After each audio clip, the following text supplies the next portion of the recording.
Good morning, good morning, good morning, guys. Welcome to Island Tea right here on Win Media SKN. It's hump day, November 30th. Indeed.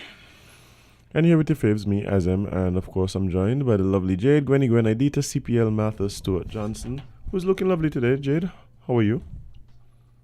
I'm fine. How are you? I'm doing good.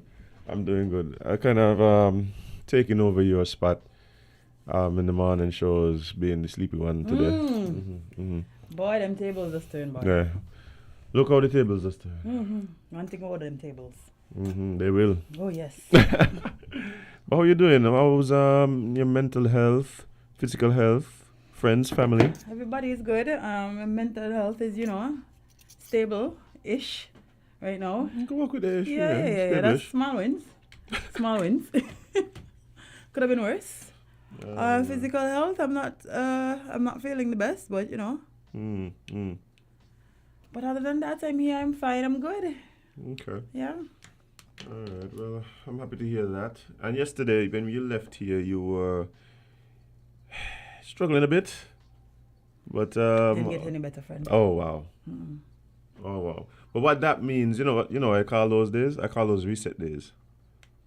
So those are the days, if you are lucky, that you will get home at the right time to go to sleep at the opportune moment to get the exact amount of rest that you need to make it through the next day. Well, that's not what happened. That is not what happened, friend. When I got home, I was hoping for your friend. I worked all day. I was helping different clients do different things. Right. Good. We're going good so fast. Stay busy. Yeah, I know. Guys, check out the Clifton Estate booth down at Port Dante. You could get a little sample of what we have, a little Nivique, a little Clifton. Okay. Get the blood running. It's a tonic. We start at 11 o'clock. Well, they start at 11 o'clock because I won't be there. But, we'll get a taste of Nevis.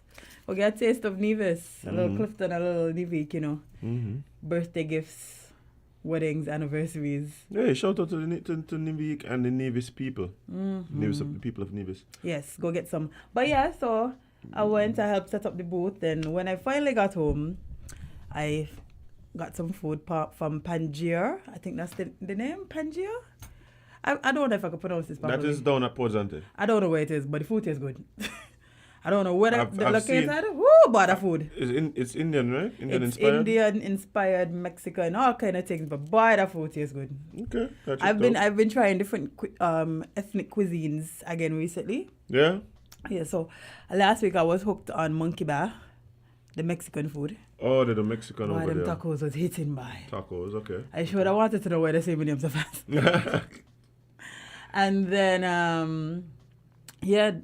I've had Pangaea a couple of times, but yeah, yesterday was good. But yeah, after I finished eating, I was like, you know what? I'm going to try to take a nap. Didn't really go as planned. I still thinking you're going right, because to me that nap would have make it worse. But go ahead. Yeah, no. I tried to take a nap, but when you try to nap and then it ain't really happen, then you wake up with a headache and all of these things. The weird feeling after. Oh my God. And then I was like, you know what? I'm going to sleep early tonight. Right. I kept saying it every hour. This is it. Oh, wow. This is it. Every hour you kept saying it? This is it. And that's at 1 o'clock, was it? What? Yeah, friend. Yeah. But I tried. Oh, well. I tried diligently to sleep. Oh, well. Yeah.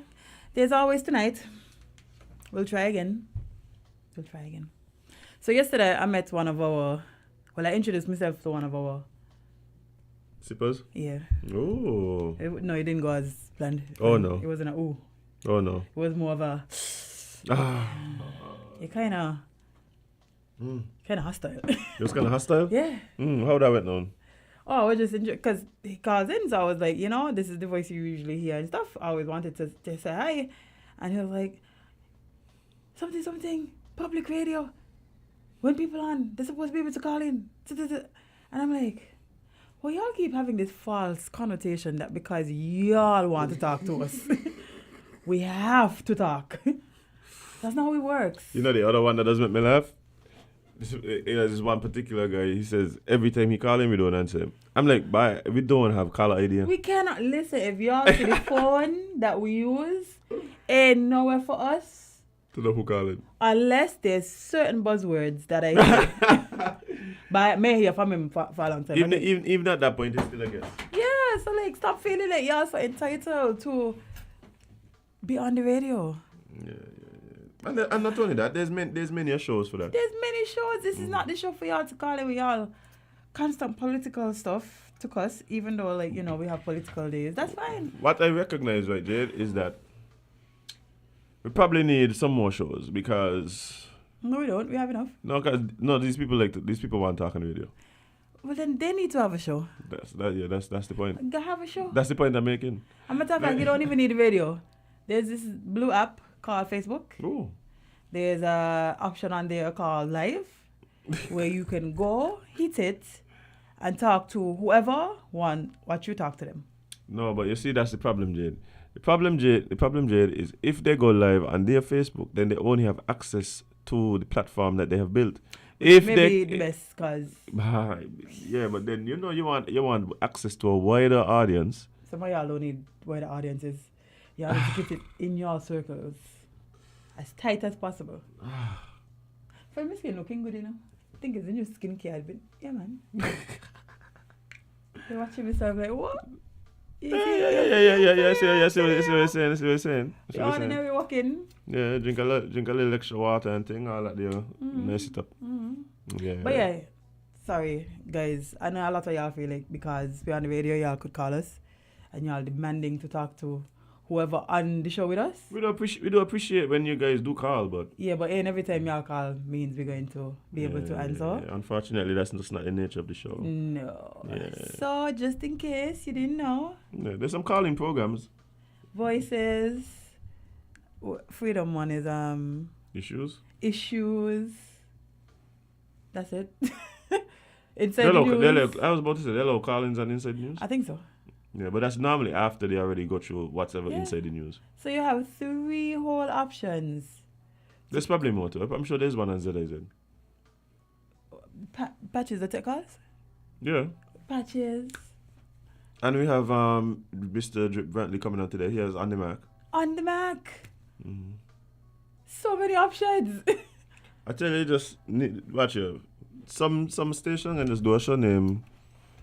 Call me now. Yeah. Call me now and people could just call and say what they want to say. And that is it and that is all. Y'all enjoy over there. That might work, that might actually work. I mean, it might have a situation where the station shut down because after you do that show about 2 days, somebody can say something and get the station shut down. Somebody can say something and get the station shut down. I could almost guarantee it. But I mean, it might you have some, Oh, so there's a press conference on COP27? Yes, that is today at 11 a.m. It will be featuring Dr. Joel Clark, the Honorable Dr. Joel Clark, the Right Honorable Dr. Denzel Douglas, and the Honorable Conway Maynard, and it will be streamed live on Freedom, SKNI yesterday said. Apparently, we never don't stream no more, so okay. Just left out. But, head over there and watch that. Should be some good information. Yeah.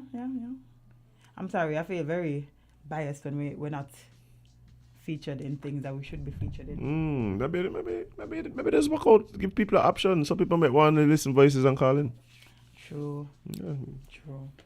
So you have choices if you want to listen to. Okay, voices is 11 o'clock. No, that makes sense. Yeah, probably voices. Yeah. Anyway, friend, how are you? I am doing okay. We getting down into, Carnival time and Christmas time, so things are getting busy and ramping up. There's a lot going on. There's a lot in preparation. The opening of Carnival is on Friday. It is. Right, so there's a parade. There's a parade? There's a parade in the afternoon. What time? I think it's supposed to start at 5 down at the circus. I was going to bring Jaden, but that's too late. And then the opening ceremony is at 7. Yeah, but it's a nice whole long celebration, and Yeah, so there's preparation going on for that. So come on, eliminations this weekend as well, Saturday and Sunday. Papaya ready. Woo! So, That should be interesting. Yeah, that'll be interesting. There's a lot of interesting songs this year. I expect nothing less, honestly. Yeah. I do believe though that perhaps after the eliminations that we're gonna see a lot more. No, what should we call it? Excitement around specific songs. I think that in the last few years we've had a lot of excitement over the music. Maybe because music was pretty much all we really had to look forward to. Bye. Oh, somebody saying there's Frank and Candid too, so sorry. Oh yeah, Frank and Candid, yeah. Options. Lots of options. But yeah, one of the things though is that to me the people ain't really gravitating to the music as much. There's a lot to talk about the bands. New Vibes released, I think, last week Friday. Yeah, I listened to 3 songs. Yeah. The Grandmasters would have released some of them. They hinted that there's more music coming. Grandmasters, and of They were course, supposed to be out yesterday, but you know. Small Axe released, Upset Squad released, Collision Band released. We need to get Collision Band on the show, man. Somebody tell Chubby I'm looking for him. I think that's the only band that we had. We had Upset Squad. Yeah, we had. Yeah, Chubby has been here. We Yes. talked to Chubby before. But I want to talk to Collision. I got you. Talk to Chubby. Right. So that means Dotty gotta come too. Yeah. Which one of them means dirty? That is that guy who does the video, man. So. Okay. Hey, big up Dotty. You got a lot of talent too. I no, Collision Band is one of them bands that timeless. No matter what year we in, they're always giving us good music. Yeah, big up Dotty and they woke up for the baby with him. That one had the people going wild. I just promoting unsafe sex. Unsafe sex? That's what woke up for the baby? No, religious. Oh, you could be that too. It's religious. It was a religious song, Jade. I see. Well, See, I was thinking about it the wrong way. Yeah, you don't let the seed hit the ground. Waste not, want not. As the Lord said. But I don't know if that particular term is in the Bible, but it does seem very spiritual. Yeah. It sounds spiritual, so it might not be in the Bible, but perhaps some other religious texts. Yeah, I think they translate it into Kittition. Kittition. Yes. Gotta reach your audience. Yes. Doing the Lord's work, literally. The new Bratcher translation. Oh boy, but yeah, I know a lot of people were excited today. About today. Speaking of music, we have Ketty Dan coming in a little later. Indeed, we do. To talk about what he has going on. Another friend of the show, and of course we have none other than Mr. Big Drip himself, the Honorable Premier of Nevis, Mark Brantley. He's still the Premier? Yeah, he's still the Premier. Oh, I thought what cabinet dissolved. Yeah, but he's still the Premier. Okay, just checking. Yeah, he's still the Premier. Learning these terms as we go. Not cabinet, but yeah, the National Assembly. Yeah. Okay. That has but good times. It's gonna be interesting, I think. The next coming weeks in Nevis, there's a lot to balance, of course. Christmas season, election is definitely something that kind of takes up a lot of space and energy in people's minds and lives. So I could imagine the persons in Nevis right now. That's the talk. That's the big talk, and what everybody discussing. Election is in like 12 days, right? Yeah. Yeah.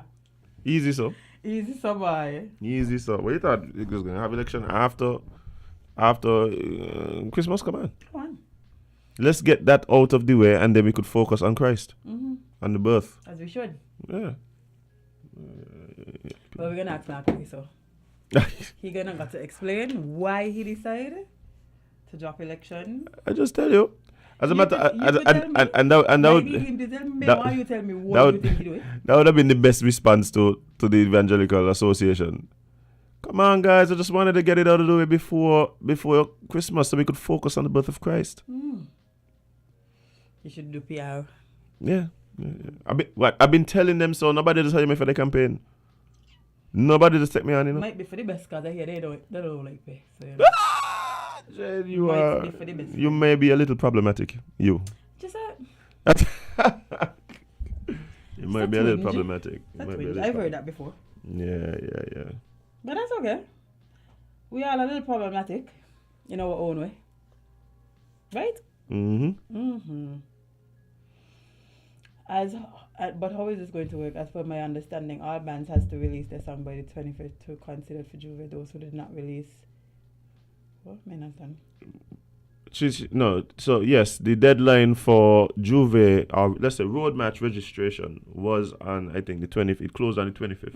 On Friday. Right.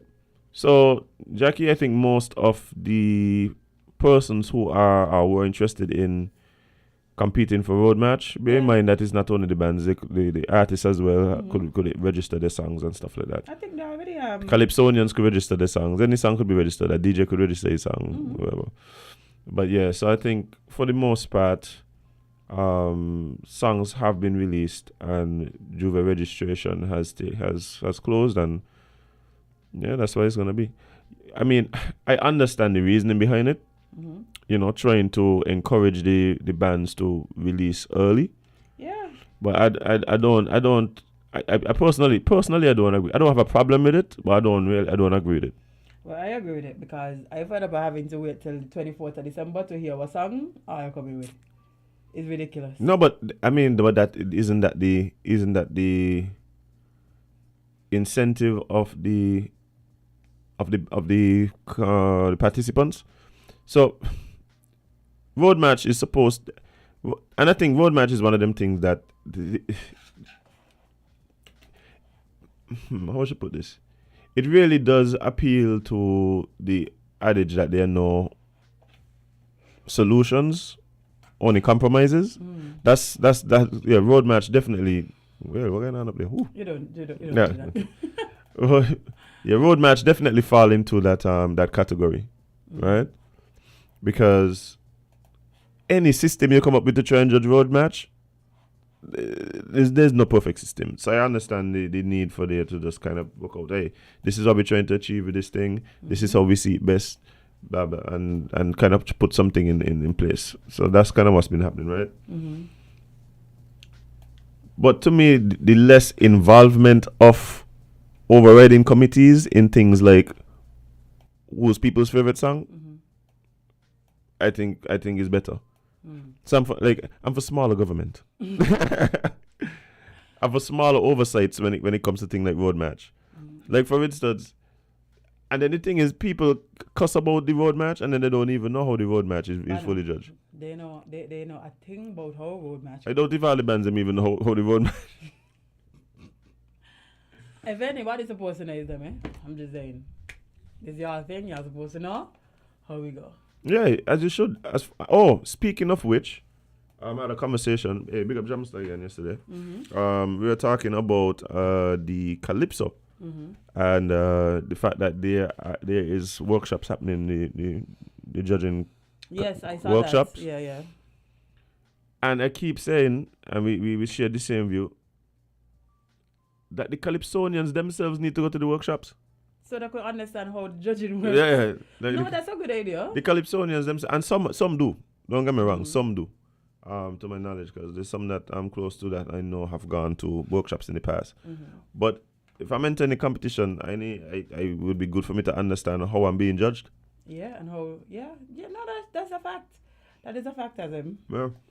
So hopefully we see that happening, and maybe we might lessen the cheat claims at the end. Not happening.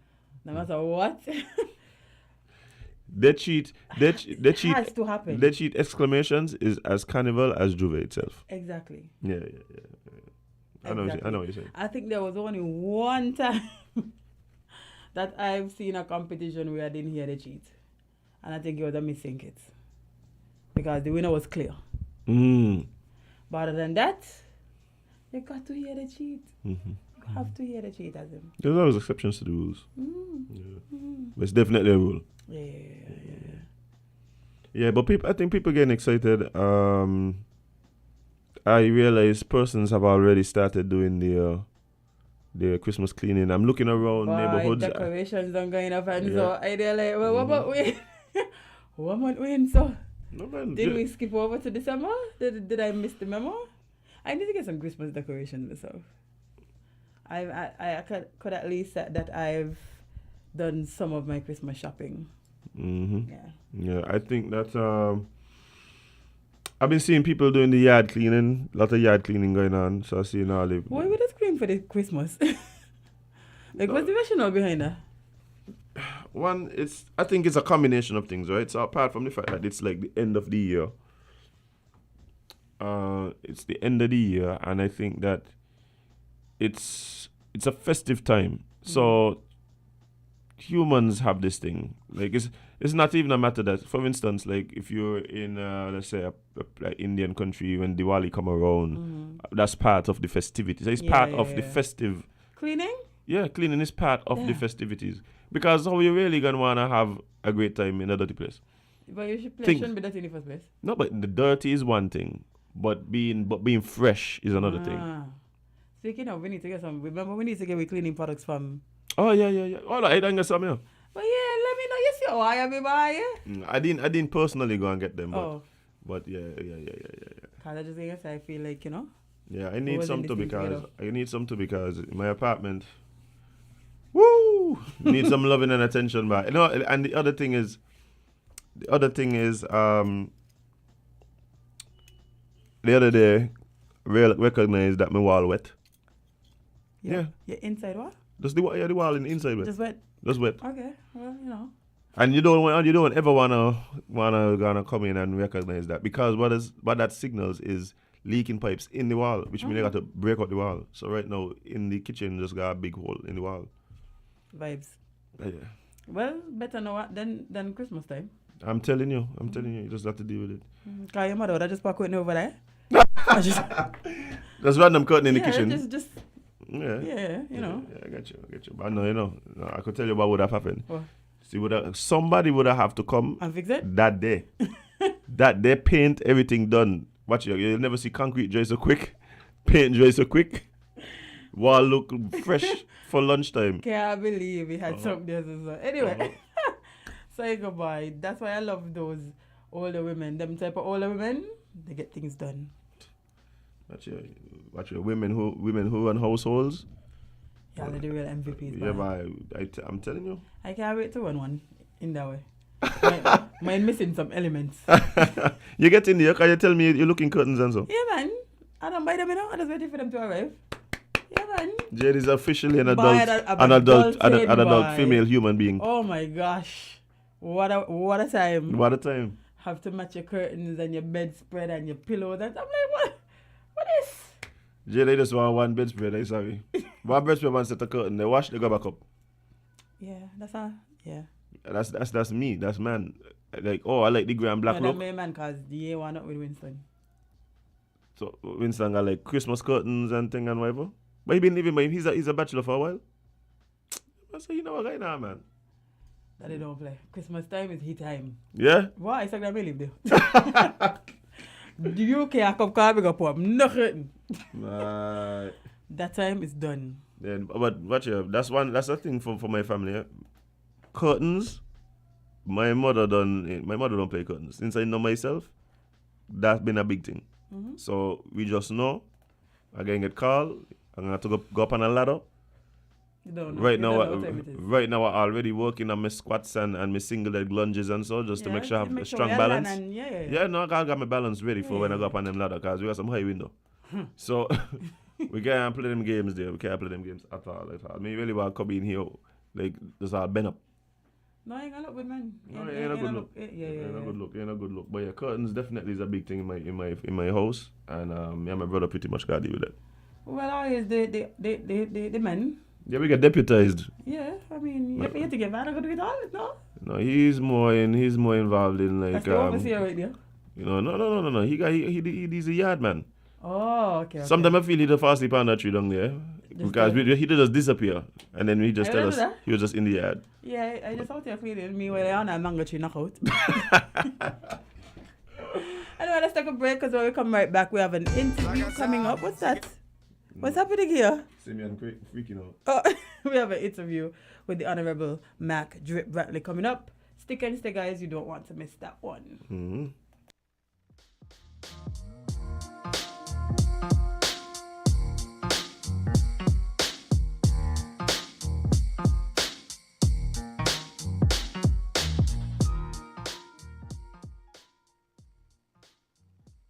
Fresh Look Paint and Tile Sale. Give your home a fresh look with a fresh coat of paint and a fresh set of tiles. From Horswood's Building and Evil Center's 25% off Fresh Look Paint and Tile Sales event. Yes, come to Horswood's Building and Evil Centers today and get fresh savings of 25% off all paints and tiles store-wide. Come and give your home a fresh new look with fresh savings and fresh new colors. Fresh new piles of tiles in all styles with a fresh 25% off store-wide on all paints and tiles at Horswood's Building and Evil Center. Give your home a fresh start with a fresh new look with fresh new colors, fresh new piles of tiles in all styles, and fresh quality paint at Horswood's Building and Evil Center. Fresh Look 25% off paints and tiles sales event. See store for details.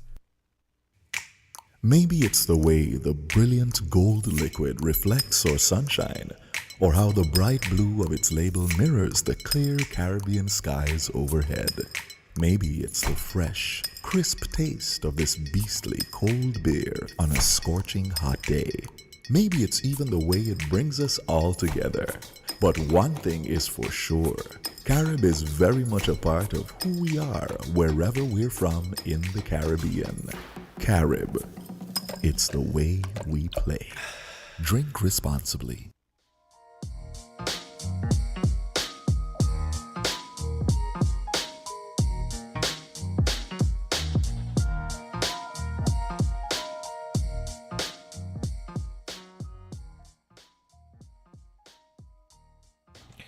Hey guys, welcome back to Island Tea right here on Win Media SKN. It's Hump Day. Indeed it is. November 30th, all day today, to my knowledge. No, you're right. Sure? If you follow this Gregorian calendar, girl. So let me go pull up my Rastaman African heritage kind of energy right now, yeah. I mean, if that's the energy you're on today, sure. Nah. Today I'm actually really excited to have a conversation with a very special guest friend of the show. We can't say that no more. Why? He's a fave? No, we can't say that no more, but I say we bias. We bias? Oh, yeah, I like it. You gotta be biased sometimes. The key is not to hide your biases. You own them, Jade. You own them. I see. But we have on the show today, guys, the Honorable Mark Brantley, Premier of Nevis. Good morning, sir. How are you doing? Good morning to you both, and thank you for having me back. It's always a pleasure to be here. I'm not sure if you've seen me properly. I'm trying to position this laptop device here that you can, okay, looks like that's fine. Good morning to you, and good morning to your listeners and viewers all across the Federation and across the world. Thank you for the opportunity. All right, lovely. I know for sure that persons are excited, not only about Carnival here in the Federation, not only about Christmas, but we have something else to look forward to in Nevis in particular. Coming up shortly, there was an announcement by yourself about the upcoming elections. How has that been since the announcement in terms of just the vibe in Nevis, to your knowledge? Well, I think the reception certainly to us has been very good. We made the announcement that we'll have nomination day on the 5th of December and election day on the 12th of December. Bear in mind that the previous election 5 years ago was on the 18th of December. So we are literally at the 5-year anniversary of that election. We had hoped to have had the election earlier this year, but because of the intervening federal election, we had to push it back. So here we are. We are definitely out campaigning. We have been out knocking on doors and talking to our people. We're using various media outlets, social media, as well as traditional media, to reach out to supporters and to take the message of the Concerned Citizens Movement to the people. We have said that we are running on our record. We think that it is an excellent record, given the 2 years that we lost to COVID, that we have nevertheless been able to do quite a lot on Nevis, and some things that are frankly quite revolutionary. For example, we have put in place a policy to come up with a retirement package for non-established workers, what you call auxiliary workers on St. Kitts. These are people who have in some cases worked for 30 and 40 years and would leave with nothing. We have found a solution. We have found a solution for the fuel surcharge, which was creating havoc for most households. Now in Nevis, households no longer pay that fuel surcharge. The government has found a solution for that. And we have, of course, implemented the largest salary increase to our public servants in the island's history, which is 15% spread across 3 years. They've already got 5% retroactive to January this year. They will get 5% on the 1st of January 2023, which is in a matter of weeks. And then they'll get the final 5% on the 1st of January 2024. We are very pleased as well that during this term, as a CCM term, 5 years, we have been able to offer 4 double salaries to public servants during this 5-year term. And that again is unprecedented. So I think there have been a number of developments that we can really be proud of in this term. And certainly a number of plans that we have for the next term, if of course the people of Nevis continue to stay with the Concerned Citizens Movement. Our campaign has always been a campaign of hope, a campaign of ideas. And I think that sets us apart from, a lot of the cussing and vitriol that we hear from the other side. Somebody asked me the question the other day, and I had to put it on social media because somebody says, are they running a campaign about Nevis, or are they running a campaign about the individual that is Mark Brantley? Because there's a certain preoccupation, some may argue even an obsession with me, when of course the issue isn't about me, the issue is about the island. It should be about the island and about the future of the 13,000+ people that call Nevis home. So that's where we are. We're focused very much on message. We're not getting distracted by the noise. And we're going out to our people and saying, this is what we've done and this is what we plan to do. Yeah, I mean, even in terms of that last point you made, I must say though, that particular slant in terms of messaging, dissecting the individual, it does seem as though that has been something that we've seen quite a bit of in our federal politics over the last few elections. If I may say that, some may even say that it does seem to yield results. So perhaps that was one of the reasons why perhaps different parties may opt to go that route. But you're saying that your intention is to run directly on those things that you have achieved. If there is a decision, for instance, to highlight some of the challenges that the CCM would have faced over the last few years, what do you think those things might be? Because sometimes we make promises, and they're things that we intend to do, but given whatever, let's say, challenges, you mentioned COVID-19 already, but based on whatever challenges, obstacles, lack of resources, etc., we may not get the full agenda taken care of. What are some of those things that you hope to deliver on that you weren't able to deliver on in this particular term? So there are quite a few plans that we had. Naturally, we had a 5-year plan when we were elected in 2017. And frankly, when we did the budget in December of 2019, we were very upbeat. The mood was ebullient. We felt that, the island of Nevis was definitely on an upward trajectory. And then COVID intervened in March of 2020, and everything went into decline. You have to appreciate, in terms of the challenges, that the island of Nevis's economy is principally based on tourism.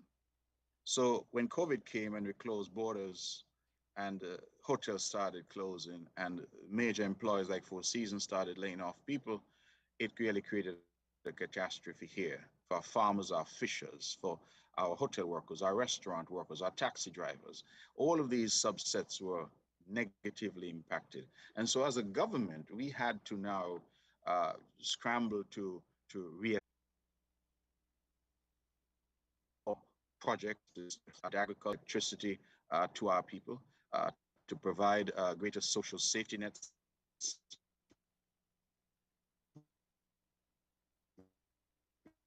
We were doing rents. Really, we went into a decline because we had to take resources that we had and channel those resources into saving lives and trying to protect our people. I would, with the benefit of hindsight, not have done anything different because at the end of the day, our people are our most valuable resource. I'm sorry?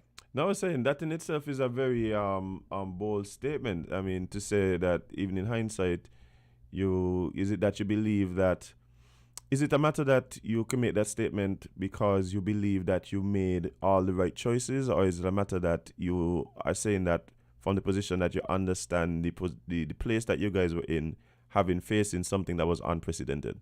Right. Well, I think nobody makes all the right choices. I'm Mark, which is a very strong biblical name, but it's not Jesus, right? So we understand that we make mistakes. So it's not that I'm suggesting that. I'm simply saying that our focus as a government was on ensuring that our people were okay. And that is what I'm saying I wouldn't change, even with the benefit of hindsight now. I think that that focus on keeping our people safe, trying to provide support for our people, trying to ensure, for example, that people had groceries, that people's rent was paid, ensuring that we encourage people to get vaccinated, you know, investing in healthcare, in new ambulances, ventilators. Nevis moved from 3 to 11 ventilators, to put that in context for you, because at the time we were being told that ventilators were critical to save lives during COVID. So we did, I think, all the necessary things. I have said and continue to say that Dr. Judy Nisbet, who led the local task force in Nevis, is the unsung heroine of this effort. But we certainly, I think, performed well, and the results show that. Nevis has had the lowest per capita number of deaths, the lowest per capita number of hospitalizations, and we are among the highest in terms of vaccination. And I think that augured well for our reopening. Now that we are reopened, we are very anxious to get the economy flowing again. And in fact, we just got some job numbers in July from Social Security that suggested that in December of 2020, the island of Nevis only had about 4,600 jobs. By July of 2022, that had risen to 5,600. So we've already been able to add back 1,000 jobs. And now we're going into the tourism season. We expect more jobs to be added. We have some initiatives that we expect are going to unfold very quickly in the new year, which will again add additional jobs. And so for us now, it's about rebuilding the economy, getting us back on track to where we were in 2019 before COVID hit. So challenges, definitely there were many. Financially, that created a huge problem for us in terms of not having the resources that we would ordinarily have had.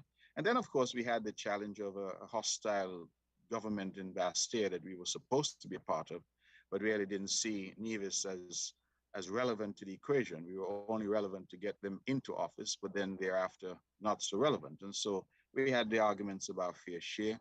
We felt that the island of Nevis was being treated like a stepchild in this relationship. And so we said, no, we had enough. Thankfully, that government is gone. We have a new government. And thus far, the relationship has been good. It's a good working relationship. And I'm hopeful that that continues. Yeah, I mean, there's of course a lot of people looking on at that particular dynamic, the dynamic between Nevis Island administration and the administration, the federal administration. You mentioned that at least for now, would you say that you're pleased with the way things have gone thus far since the installation of this new administration, as it relates to the relationship between Nevis and St. Kitts? I would say that the relationship is far more open.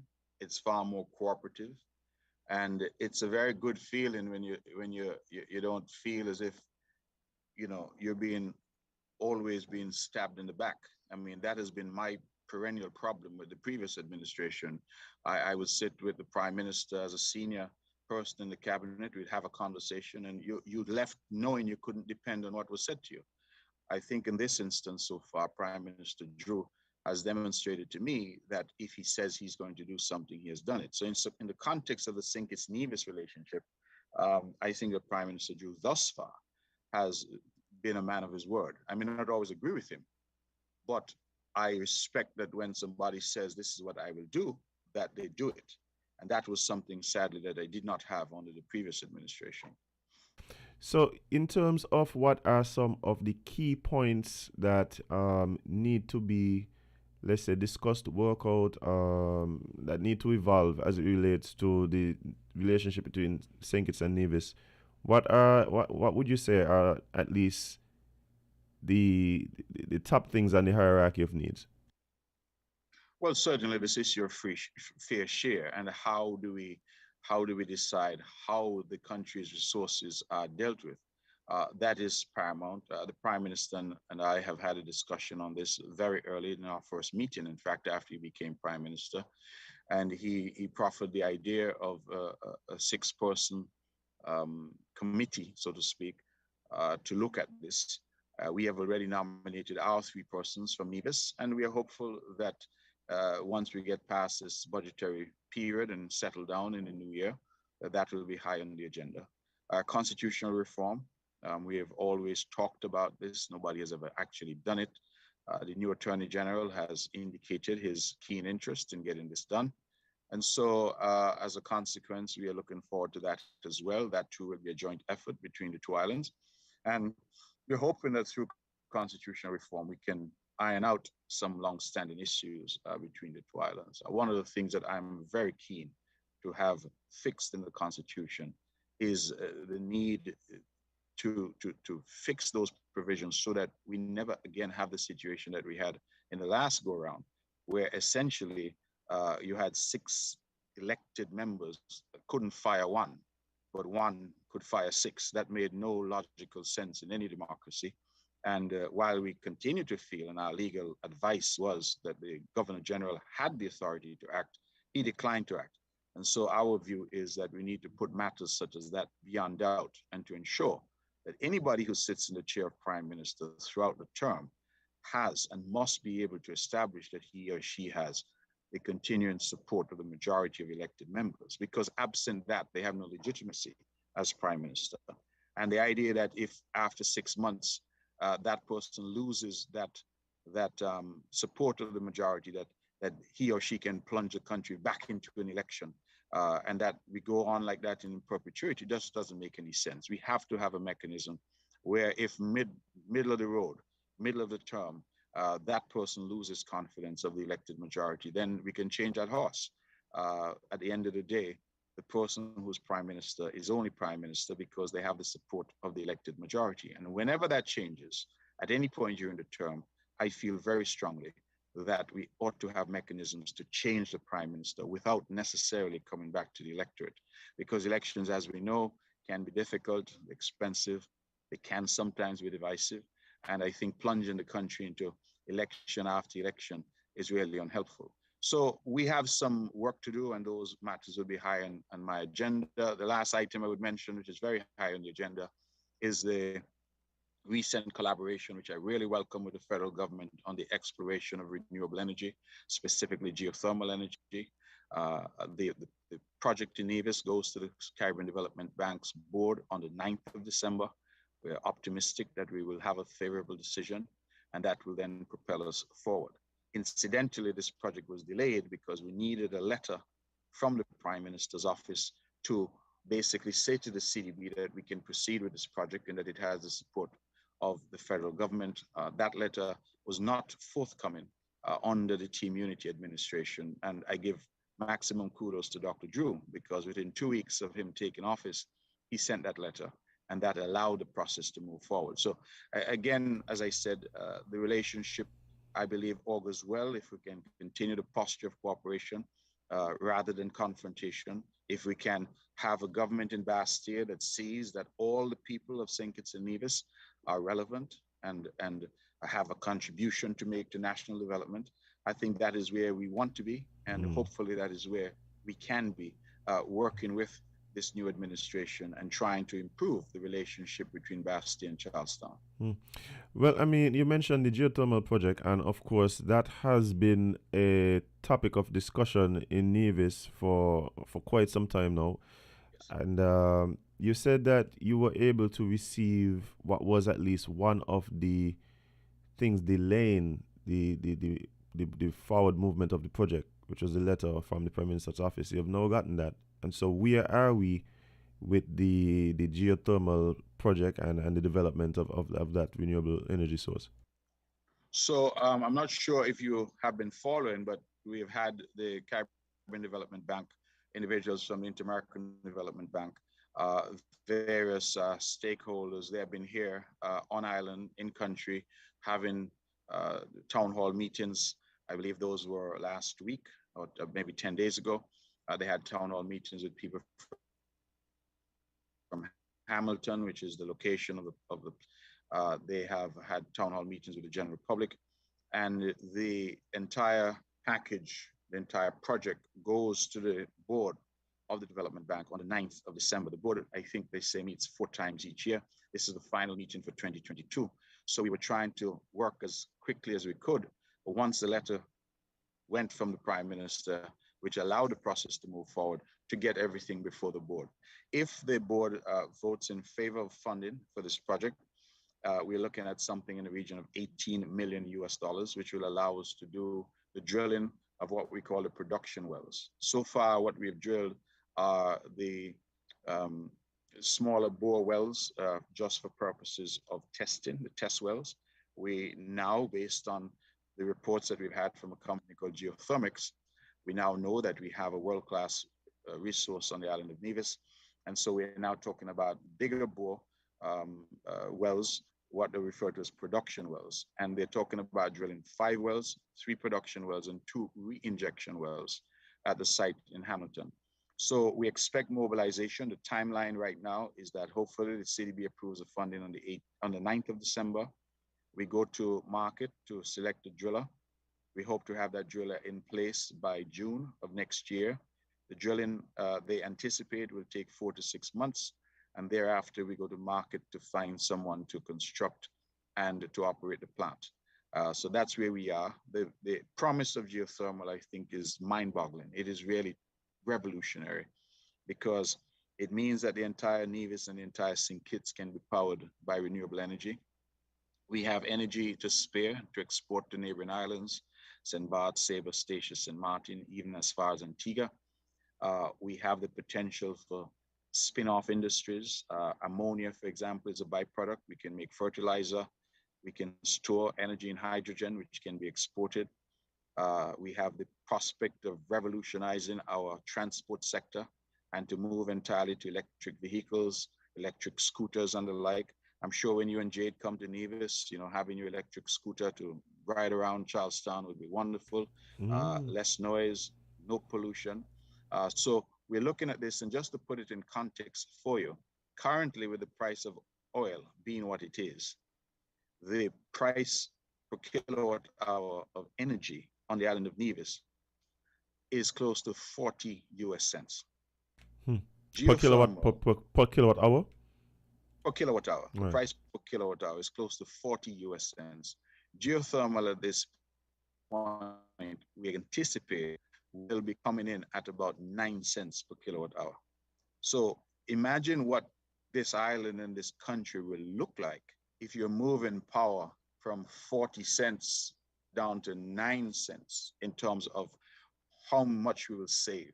The fact that right now, Nevlec, our utility company, Nevis, is paying between 3 and 4 million EC dollars a month for diesel. And we remove that.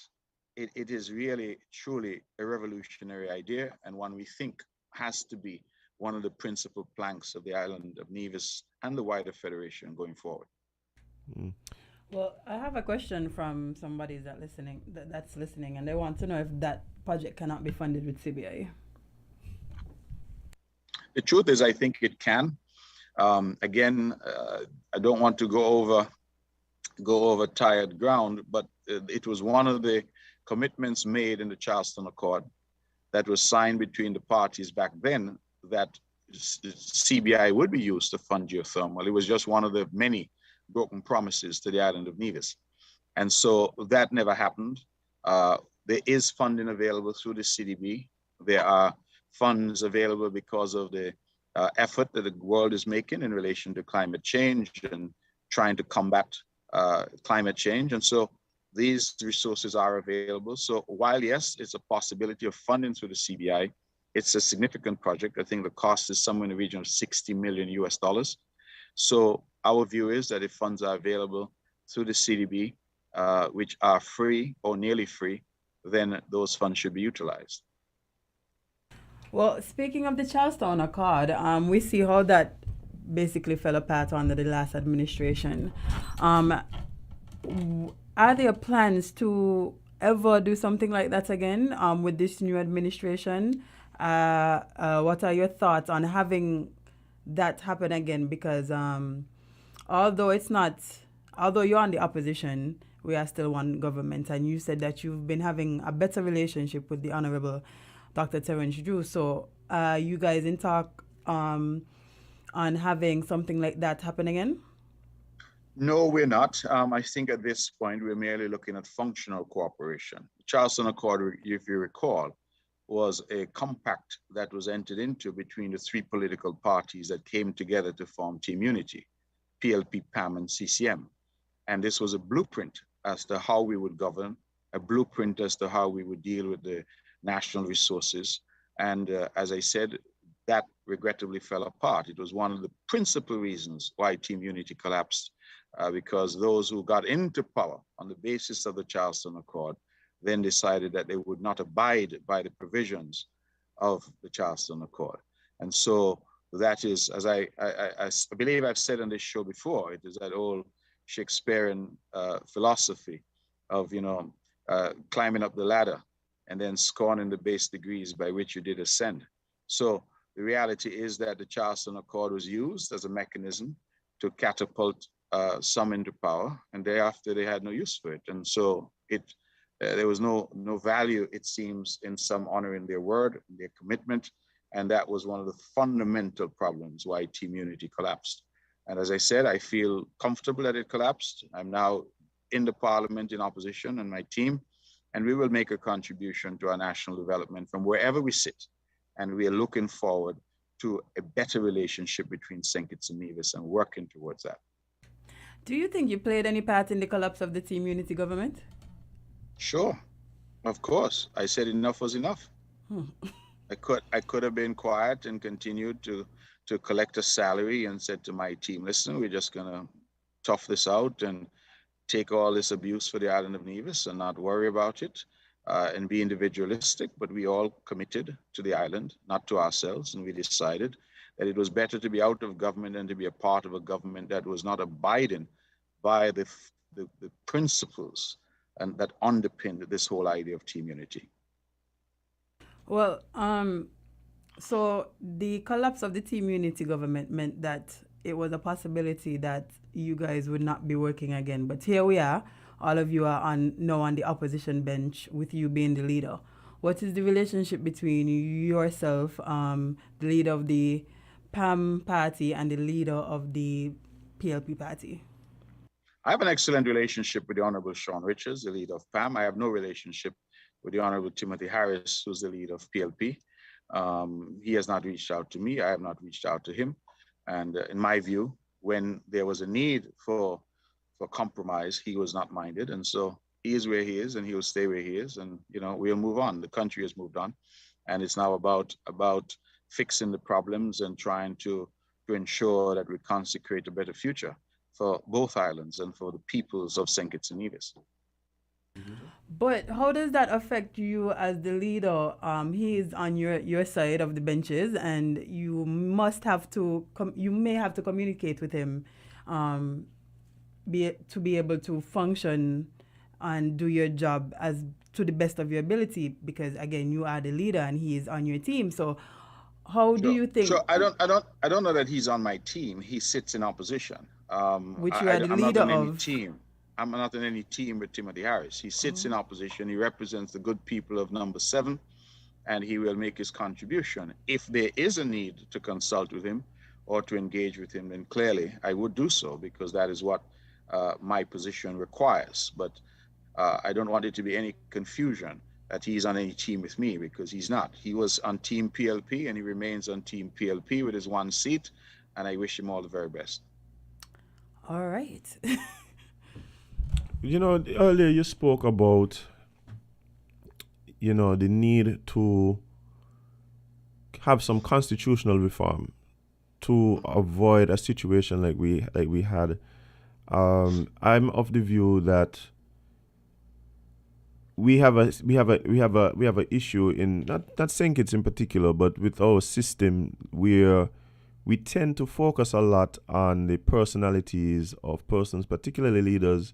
A lot of the executive power is barely checked, And I would like a situation where there is more focus on strengthening institutions and limiting the executive power to avoid some of these particular situations that you're talking about. In order for us to do that, it would require real collaboration and positions where we can have bipartisan communication. In Nevis, as it stands right now, we are having a battle, or let's say we should be having a battle of ideas. What CCM is looking to do and what NRP is looking to do for the people of Nevis. Do you see any value in any of the ideas that come out of your competition's ranks? And is there a mechanism by which, if there is value in any of those ideas, where those ideas can be discussed, even if in the end the people of Nevis choose to re-elect the CCM? So you asked a very good question, and I wish I was in a position to answer you. You asked, is there any value in the ideas? First, there have to be ideas. And if there are ideas, then we can assess whether there's value in them. The problem that we have in Nevis is that we're not hearing any ideas from the NRP. They're in St. Kitts, don't take my word for it. They're in St. Kitts every week on radio stations over there. And what you hear is a constant barrage of whatever it is that the CCM has done wrong. Lord, man, not even one idea? Not even one? I have not. I honestly, as I sit here today, and I'm not trying to, listen, I am really not trying to be facetious. As I sit here today, I cannot tell you specifically that this is an idea that the NRP is championing. I cannot. I hear a lot of cussing Mark Brantley, he this, he that, he the other. I hear a lot of cussing what CCM didn't do. I hear a lot of foolishness about 500 million came from St. Kitts, what happened to it? I hear a constant refrain that nothing is happening in Nevis, the island is dead. But jobs, what is your view? How do you generate jobs? Diversifying the economy, what is your view? Healthcare, what is your view? Agriculture, I am not hearing those ideas. And if you have heard them, then perhaps you can share them with me, because I do try to pay attention, and the ideas are not forthcoming. We have a campaign, and that's what I say. The campaign that is being waged in Nevis is about Mark Brantley, the individual. It has nothing to do with the island. You know, in fact, I was talking to a dear good friend of mine on the other side the other day, and he said, you know, if we could only get you to lose, we'll be satisfied. Not for them to win the election, but just get me to lose my seat, they would be satisfied. And that is the level of personal sort of vitriol and preoccupation that you have. So if you're in the media, you're both young people who, you're everywhere. If you have heard ideas that the NRP is espousing, then certainly let me know, because I would be delighted to discuss ideas with them. What I can't get into with them is the personal obsession that they appear to have with individuals, and the things that they're prepared to say and where they're prepared to go with that. So we are operating in Nevis on two completely different planes. The CCM is talking about its record, and we're talking about our plans for the future. The NRP is pointing out all that is wrong, but not offering any solutions for the future. So ultimately, I think our people will have the ability to decide who they want, what they want. And I, for one, always respect the will of the people. Their voice is the voice of God.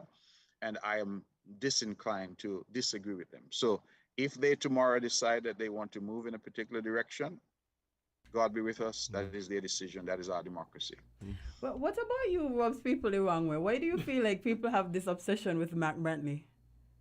Because they can't beat me. Oh, that's well, why. Okay, well, you know. How's that? That's you fine. think it's easy? They wake up every morning and they want it, but they can't find a way to get it. And that has been the problem. I think that for whatever reason, they have this fixation on me. And it's sometimes so simplistic and so silly. You know, I'm having crackers and sardines for dinner and I post it to social media, and that becomes a topic of conversation for them. You know, my car was being washed one day and I took a bus to go to the car wash to pick up my car. And, that's a topic of conversation. I mean, inane, silly, simple things that ordinary people do every day becomes a topic of conversation because of this, really, and that's the word I would use, obsession. You listen to the platform speeches, you listen to the radio shows. It's a level of fixation which is unprecedented. And I don't know at the end of the day how that advances the island of Nevis. How does it create a single job? How does it improve healthcare? How does it improve our food security? How does it fix our roads? It adds absolutely nothing to the welfare of the people of Nevis. And the people of Nevis are wise. They understand. They're one of the most capable electorate that I've seen. They understand the issues. And when people are coming, and Jade, if my whole purpose here is every day I get up, I talk about Jade, I talk about Jade, I talk about Jade. At the end of the day, somebody says, well, this is a bit odd. You're not talking about anything, the quality of the program. How can we improve what we're doing at Win FM? How can we improve Island Tea? It's just a fixation of how Jade's glasses look. Look how foolish her locks look. Look how You nonsensical really that feel like color that? on her fingers. Okay, okay, okay, You really okay. feel like, Get, wait, get, whoa, get it off your whoa, chest. Get it off your chest. whoa, Yeah. no. No, I'm just saying that's what they will get, and then people start to say, "But he has a fixation with Jade," And I've said it in moments of levity, and I know that this comes off sometimes in a particular way, but I'll say it because I use it to joke all the time. I said, sometimes people are not upset with you; they're upset that they can't be you, and that believe it or not, there's a lot of truth in that statement. So you walk along the road, people look at Azim and they say, oh, this is a really great looking guy. He's going down the road. People are upset with you because when you say you're doing lunges, 1 foot lunge and all kind of things to ensure that you're in top shape, they're not prepared to put in the work that you're putting in, but they're upset with you with the results that you have. And I think that is the irony sometimes. So remember, I said that on the show. A lot of times when people come at you and they're constantly hating on you, it's not that they dislike you. They dislike the fact that they can't be you. And I think that ultimately has no place in our politics. Our politics has to be about the people. And that is why you don't hear me engaging in the personal, because I don't think that there's any merit to it. And whenever I have lapsed and done it, I've come back and said, okay, I'm not going to do that again. Because sometimes in the heat of battle, you do say things, but I get back. And I think that what we need to focus on is what are the ideas moving this island forward. And currently, there are no ideas on offer from the Nevis Reformation Party. All right. I mean, I'm pretty sure that the leadership and the supporters of NRP might have something to say about that. They have. But they do have their platforms, and at the end of the day, it's up to the people of Nevis to make that decision based on what they have Absolutely. heard. Absolutely. What they've heard. And so, but I think that we have a fairly good record. In terms of elections, I think that the CCM in the past 30 years, we've only lost one election on Nevis.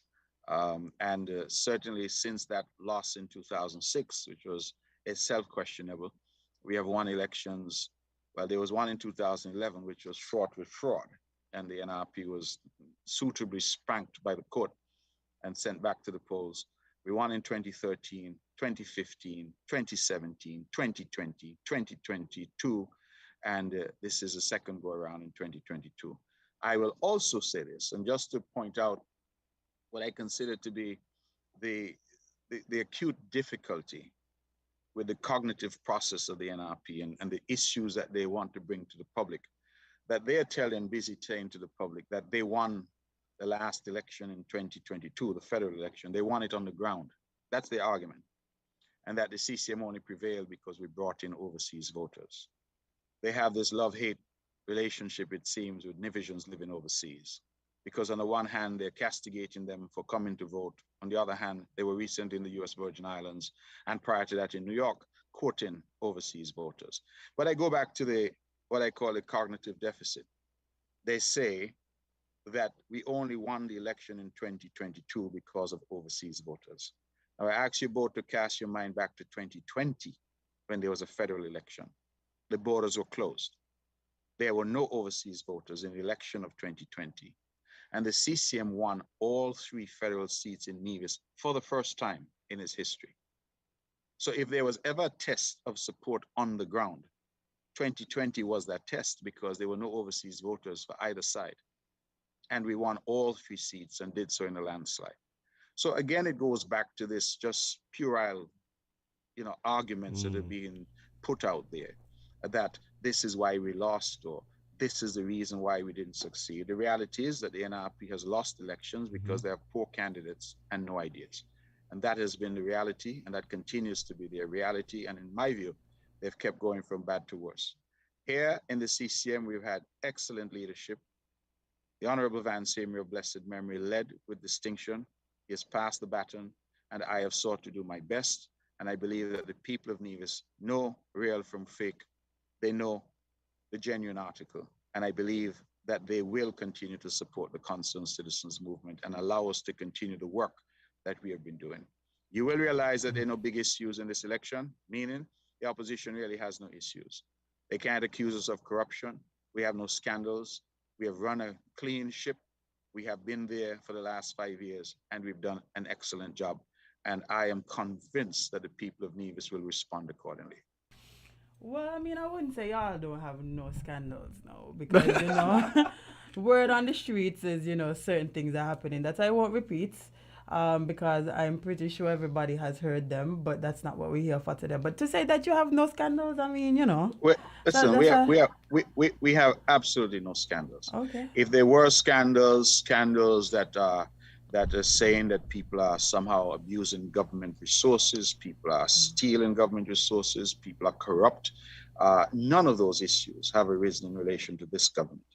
And if there's information out there, I welcome it. I'll come back on this show at any time to confront that information, because absolutely none is there to suggest that we as a government have been engaged in anything that is remotely associated with anything corrupt or scandalous. It has simply not happened.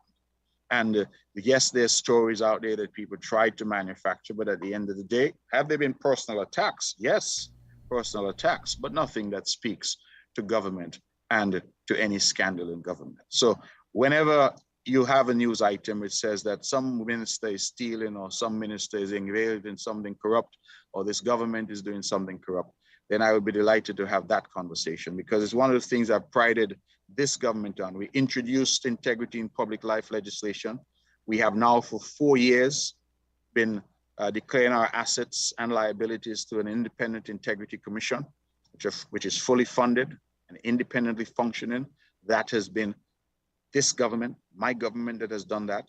And we have had not a whiff of scandal in this government. And I'm very proud of that. And that is part of the reason why the NRP is struggling. They talk about socks and they talk about what people are cooking because they have no issues. I believe that is part of their problem. They really have no issues that they could come at the CCM. Our hands and hearts are clean in CCM. And as we like to say, before God and man, our hands and hearts are clean. And that is a fundamental facet, an asset, something that we're proud of in the CCM party, that we can come to the public with clean hands and clean hearts and say we're here to serve. Right. Well, I mean, speaking of before God, we've seen recently that there was a letter sent to you by the Evangelical Association, basically dictating that you shouldn't have election during this period because it is a holy period.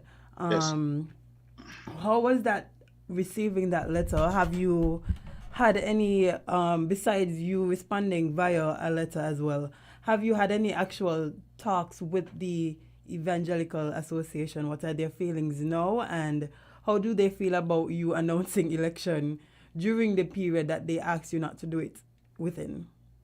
Well, I'm not sure. The short answer is I received a letter. I think I've commented publicly that I thought the tone of the letter was unfortunate.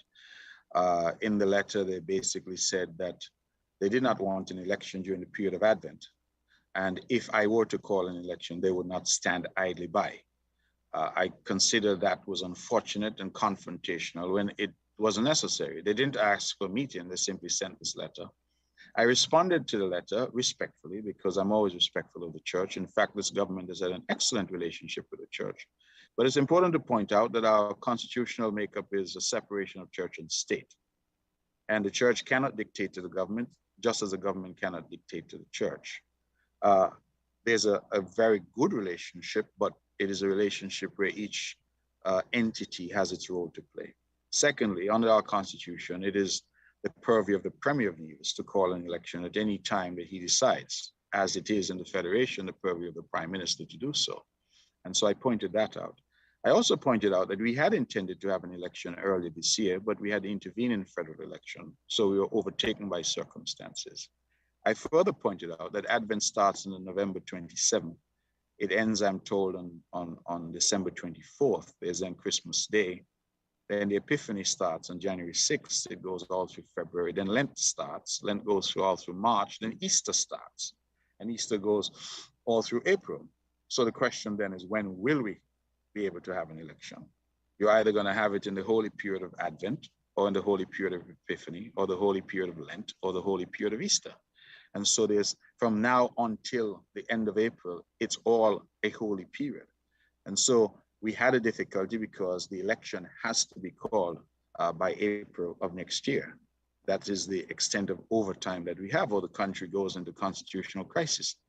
So I had a duty, and I tried to explain to the church that this is no effort to be confrontational with the church, but I have a constitutional duty as Premier of Nevis, and the people need to have the opportunity to elect the government of their choice. And that is our duty. And so I explained that to them. They have since written, in response to my letter, effectively to seek to apologize that their letter to me was misconstrued. And I've accepted that in good faith. And I think it's now time for us to move on. That, you know, there is no difficulty at all between the government and the church. And we look forward to working with the church, which is an important institution. We have done so in this term, and we look forward to doing so in the new term as well. All right. Well, I mean, we had covered the letter here as well, and it was concerning to us as well. I'm happy to hear that there seems to have been some misunderstanding, perhaps, of the tone of the letter, perhaps, because I think most of us had a similar view of what was said. I was actually very curious. I was kind of waiting to see what was going to happen. Yeah, me too. And, yeah, kind of let me down a bit, but but I'm happy to hear that things are the relationship. The relationship. You love the roar on the confusion, but you're waiting to see what was happening. Yeah. I mean, if they said that, you know, Yeah, they said certain things, what so you we wanted mean? to see what the certain things was going to I wanted to see what the lack of idleness was going to look Me like. too. So, but as I said, they have said that the language was misconstrued, and I've accepted that in good faith, and let's move on. There's no need for any tension whatsoever between the government and the church. All right. Well, I mean, even a few minutes ago when you were speaking about the record of the CCM as it relates to past elections, it wasn't lost on me that you seem to be calling years that happened in quick succession, 2-3 years in between. You also mentioned earlier that, you know, elections can be quite costly, quite taxing on a country. The way that we are set up right now with the Nevis Island administration and the local elections, the federal elections, and how that plays into who represents who and the positions that they hold or are able to hold given the present situation, do you believe that there is need to look at the present, the way that system is presently set up, and is there any suggestions that you may have for a system that may work to serve the people of Nevis even better, whether these be personal views or even views of your party? So I think that our Constitution has certainly been with us since 1983. It therefore means that, like anything else, it is time for us to take a look at it. And there are people out there who are far more competent than I am to speak to constitutional reform. But I do believe that we need now to look at our Constitution. St. Kitts and Nevis has changed from where we were in 1983 to where we are now. We are a different society. People who were children in 1983 now have families of their own. So we need to look at it and to see how we can best fashion a document that takes into account now the ideals that we espouse as a young nation. Uh, some issues that were not topical at all in 1983, which were probably even taken for granted in 1983, are now big issues. Climate change, as an example, the environment and the protection of the environment, which is also critical if we are to survive as a civilization. So I think there's work to be done. I agree with you that we have had far too many elections on the island of Nevis. I marvel that I entered politics in 2006. And so I've been in politics for 16 years. And in those 16 years, I've had elections in 2007, 2010, 2011, 2013, 2015, 2017, 2020, 2022, and another one that's upcoming. So I would have done 9 elections in 16 years. Wow. And so it gives you a sense of how difficult that is. You know, I look at other parliamentarians and St. Kitts who say they've been there for 30 years, 29 years, etc. And most of them have only done 5 or 6 elections. In 16 years, I'm doing 9. And the only good thing about this is that because unity collapsed when it collapsed and we had a federal election early, it now means that federal and local are going to be roughly 5 years. So we had a federal in August. The next federal is not likely until another 5 years. And we have a local in December, that's not likely for another 5 years. So for the first time, they've sort of aligned with each other, but the island of Nevis would usually have an election every 2 years or so. Yeah. And so it's been difficult. It has been difficult. It's very costly, as you say. We're constantly in election mode on the island. But at the same time, you know, I look at other countries in the United States. I think congressmen have elections every 2 years, congressional elections every 2 years. And so it is the system, and we decide what system we want. Ultimately, though, I think that ensuring that our people have, you know, a period of time, 5 years is the accepted period when they can reassess. Those who lose can get an opportunity to calm down and come back and rebuild. Those who win can get an opportunity to implement their plans and programs without having to go back to the polls. I think that those are important initiatives that really we ought to look at in a very serious way in the context of constitutional reform. Do you believe that even outside of the election stint, perhaps even having one election where one can then elect both local representatives and federal representatives, similarly as, you know, perhaps a way to address some of the concerns you outlined.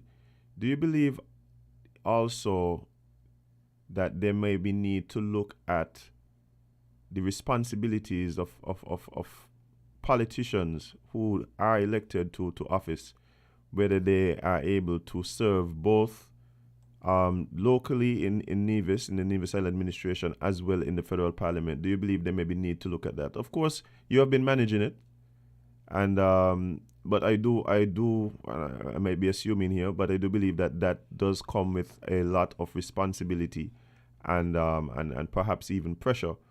And like I said, you have been able to manage it, but do you believe that is something that may have to be looked at as well?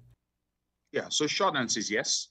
I do think it needs to be looked at. I am not going to be one of those who hypocritically have argued that it is impossible to do or it is wrong. And I say hypocritically because the NRP led a campaign for over 3 years saying that it was wrong. And then, of course, they're now doing the same thing where they're vying for both local and federal offices. But I do believe it needs to be looked at. The demands of modern governance, the demands of today's world suggest that your responsibilities are even graver and even greater. And I feel that it is time for us to look and see how we can ensure that we have the best talent available to us doing the job, but not being distracted by having a number of other things that person has to do as well. So the short answer is yes. I think that it's time for us to assess that. I also would like to put on the table a fixed date for elections. I think that will take a lot of the surprise out of it. Although I know my announcement didn't come as much of a surprise, but ordinarily we see, for example, what's happened in Dominica, where an election has come very early and the opposition was clearly caught flat-footed. Mayor Motley has done the same in Barbados.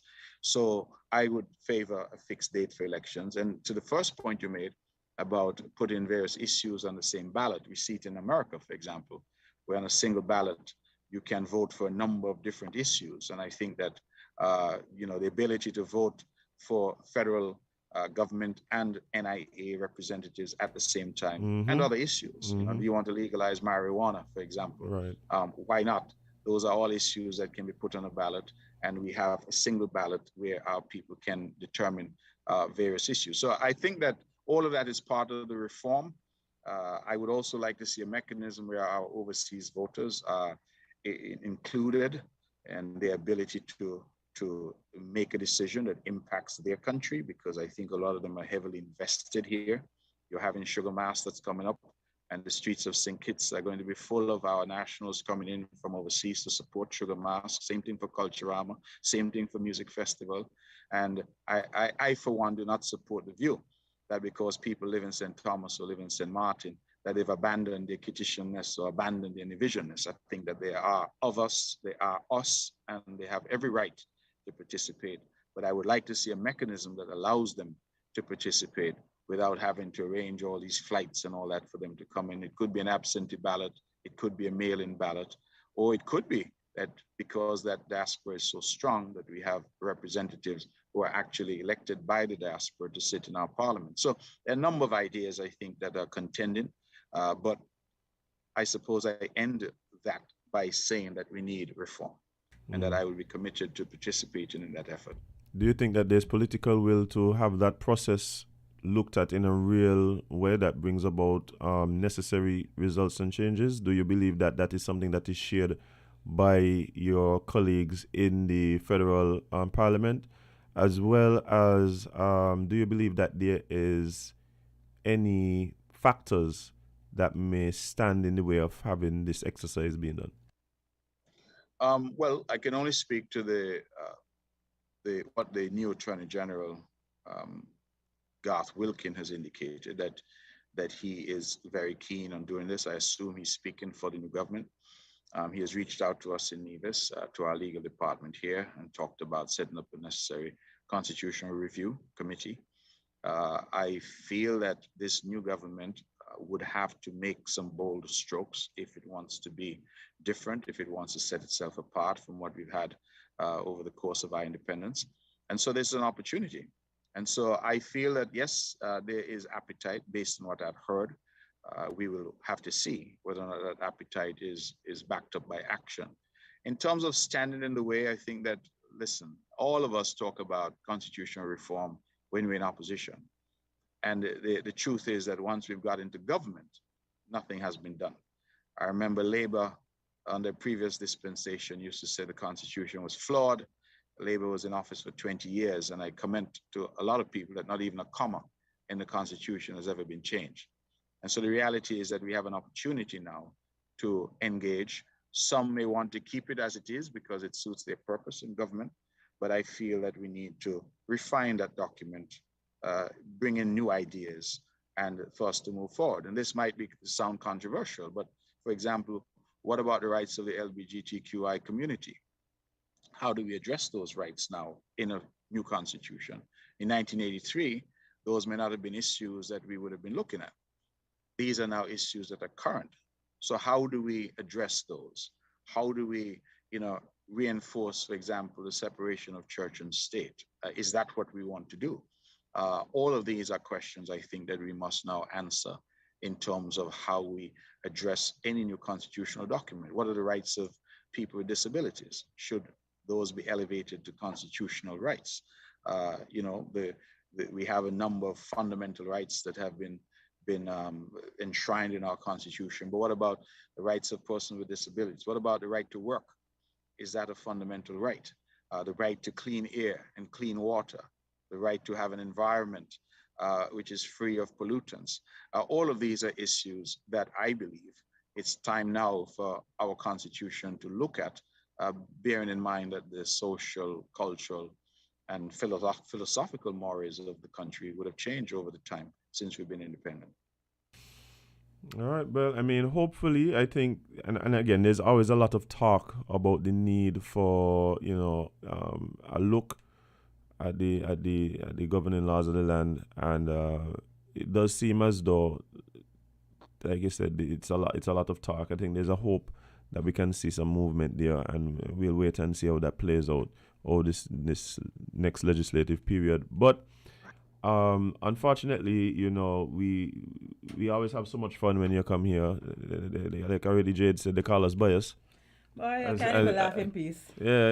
If we smile, is a problem. But tell them we can't vote in Nevis. Maybe to forget. I have not been offered any pieces of land, any jobs, anything at all from Nevis. We got for a few more minutes. You never know. Oh, that's all. Okay. Let's see if we can get that. I thought I saw Jade as some model spokeswoman for some major brand in Nevis recently. That did not come from the government of Nevis. Oh, it's the government. Oh, I see. So if it's not Yes. from the government, you sound like a guy who told me he wanna feel the weight of a government check in his hand. I mean, that's not a bad idea, you know. No? I kind of see different. where I kind of feel where he going with this. Because when I saw it, I said, Jade is clearly taking over. Taking over Nevis? so- No. Not until I could vote over there. I find a husband over there. None of those things has happened. So, We could work on it though. I mean, listen, we have time. Election in 12 So days. listen. Let's see what we could do. I want to thank you both for the opportunity. I don't know if it'll be possible to come back before an election, but if I can't, I want to really thank you for allowing me the use of your platform. I know it's widely listened to, widely viewed, and widely respected, not just in St. Kitts Nevis, but across the region and the world. And so thank you very much. And I'm hopeful that the people of Nevis will see value in me and in my team continuing to manage the island. And they have the choice on December 12th, and they will go out, I hope, and make their choice. And whatever their decision, I hope you'll have me back at some point and we could continue this conversation. But thank you both very, very much. Thank you for spending some time with me. And I hope that the people of Nevis will go out on December 12th and vote overwhelmingly for the Concerned Citizens Movement. We have 5 excellent candidates, including a young woman who has entered politics for the first time. And I do feel that we have the necessary mix of youth, the necessary mix of experience with youth that is in a position to take the island forward. I like to say we're old enough to know, but still young enough to do. And so I hope that the people of Nevis will stick and stay with the Concerned Citizens Movement and not gamble with this island or with our future. We actually have her on Friday joining us. So, Okay. yes, we'll have a nice little conversation about her plans and future with the CCM party. So, thank you once again for joining us, spending some time with us today. Yes, election is in 12 days, but we will see. Maybe we could have one of your other candidates on sometime next week. I know we do have the leader of the NRP party coming on sometime soon. So we will definitely try to get those plans that you say you've never heard of. Yes, please do. Yes, Please. we will try and do that for you. So thank you once again. And do have a good day and good luck in your upcoming election. Thank you very much. Thank you. All right. The election coming up in Nevis, but what we have coming up right after this is yet another conversation with a friend of the show. Looking forward to this. Guys, stick and stay. We're going to be right back with more Island Tea right here on Win Media SKN. Don't go anywhere.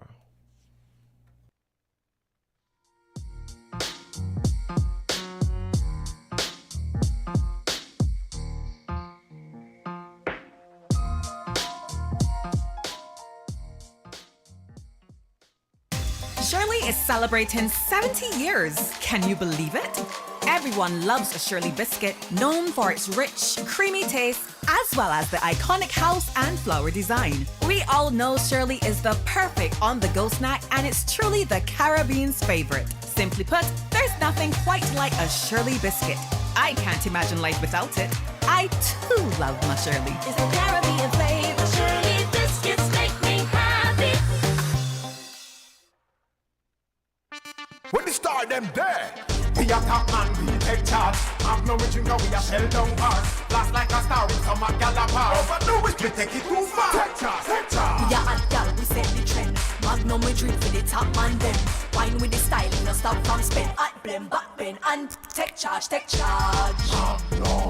Magnum tonic wine for the real star them.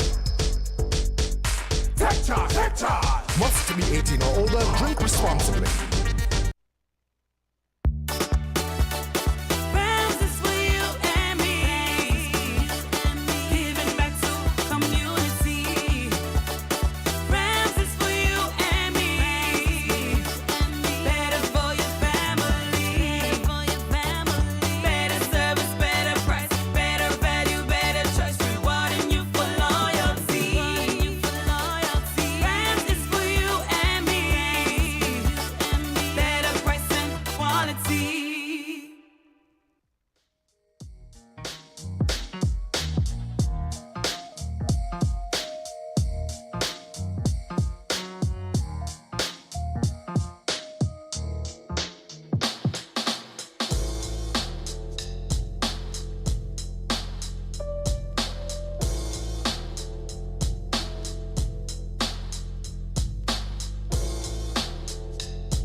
Hey guys, welcome back to Island Tea right here on Win Media SKN, and it's Hump Day, and we got a man who is known for inspiring some humping. I figure you're gonna say that.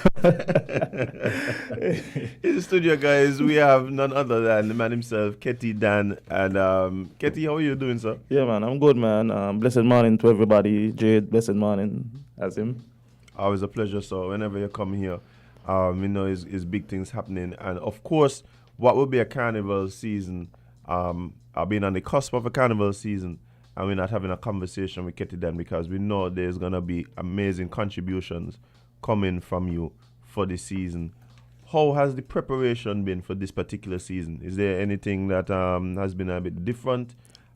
In terms of differency, the preparations were set back a little based on my trip to the Miami Carnival for the gigs. So I was a little behind with a lot of stuff while meanwhile trying to get performances and stuff down pack. So as your own entrepreneur now, you know, these battles will come. You have to be able to face them. So that was the only obstacle. But otherwise, you know, the music. The music is there, the music is good. The lyrics is there, everything, you know. Well, before we even jump into it, how was let's call it the Miami Shellings? The Miami tour, we did, the Miami tour, we went up for the Tanked event. That's was on the 7th October or something like that. 7th or 6th. That was well received, you know. The people haven't seen me for quite some time. Yeah. So the love was, you know, extraordinary, you know. From, you know, Kititians touch that stage, you know. It's always love, you know. So it's vibes, a lot of vibes, man. All right, well, I'm sure that put a real sense of energy and excitement even into our upcoming carnival. Definitely. And so you say you came back and then basically hit the studio one time. One time, basically. Well, I was, you know, vibesing up there, writing, getting thoughts gathered up there, and, you know. Also played for the Evasion event as well, the VIE. Yeah. Evasion is a big event, yeah. Yeah. As you know, we opened it, but we made a statement for sure. Right. So, next time around, we're sure to shell it down and, you know. Right. Definitely. Well, I mean, here we are, out of that, into this. It's Sugar Mass. Right around the corner, and you've already had songs in rotation on the radio, and I'm really happy that you're here to present this music specifically to our listeners and our viewers, because I know for a fact that we have some of your fans who have been looking forward to just really hearing even more about you, hearing more about the songs, and knowing what to expect for the season. So for the season, you said you already been working on performances. Where are some of the stages that we could expect to see Ketty done this season? Well, this season, as you know, we have the grand opening this Friday. No, ma'am. Yeah, it's gonna be an awesome performance. You know, a lot of different things into perspective. You know, things out of the ordinary when it comes to stage performances, things that you're not accustomed to see, but definitely will enjoy. Okay. You know. Okay. We have also. What is that? We have the eliminations for Soca Monarch. Oh, so you're Soca Monarch too? Yeah. Okay. Okay. Telling you. Yeah, we have the eliminations for Soca Monarch. That's on this Saturday and Sunday. We have the Groovy on Saturday. Right. And we have the Power on Sunday. Yeah, just want everybody to come out and support because we outside again, you know. So this time we performing on the stage. Nice. And then, yeah. Well, I mean, I know that back to your strength because you've been doing this thing for so long. A stage is like home. Definitely. Just gonna put my best foot forward and try to make the best out of it. All right. Well, let's talk about some music because, you know, sometimes you might see a soca artist who, you know, bring out a song for the season and they really take time and push that song. But you've been working. You've not only been doing, you know, a song for you, but you've also even done some collaborations. And not only that, I have heard from some of the other artists and seen in some of their songs and the notes that you've also been writing for some of the other artists. Definitely. So there's a lot of music that you've been involved in this particular season. And let's talk about one in particular. I know that there's this song, Hydraulic Wine. Why we don't tell us a bit about that one? Yeah, man. Jade say, yeah, man. Jade don't need hydraulic and wine. She don't go and... You don't know that mystery. Let me move on. Come over here. You're not me No, down. anyway. Okay, You're good. But yeah, people, you know, this one is Hydraulic Wine. You know, it speaks for itself up and down. If you know how the hydraulic works, you know what I mean? Bounce it, you know, how the hydraulic work. It's in that effect, you know. Always action, you know, I bring action to the music all the time. So that's what it's basically about, you know. Enjoying yourself. Hydraulic wine, whining with hydraulics. Boom, bam. That there just got me feel like this one that is gonna inspire some. But the knees ain't good, eh? No. Jade, you have to know your role. I am sure when he's speaking about hydraulic whining, he's not speaking to me. So who he fight for? Well, we got some grease there for the springs. So don't worry about that at all. who want grease in, we got the grease. But Ketty, why we don't allow you to introduce one and we could give the people a sample of this hit for Sugar Mass. Introduce this for our listeners and viewers, please. Yes, definitely. Well, Win FM listeners, you don't know this is a boy Ketty Dan. Listen to that one here. This one will be a bang, boom.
For me,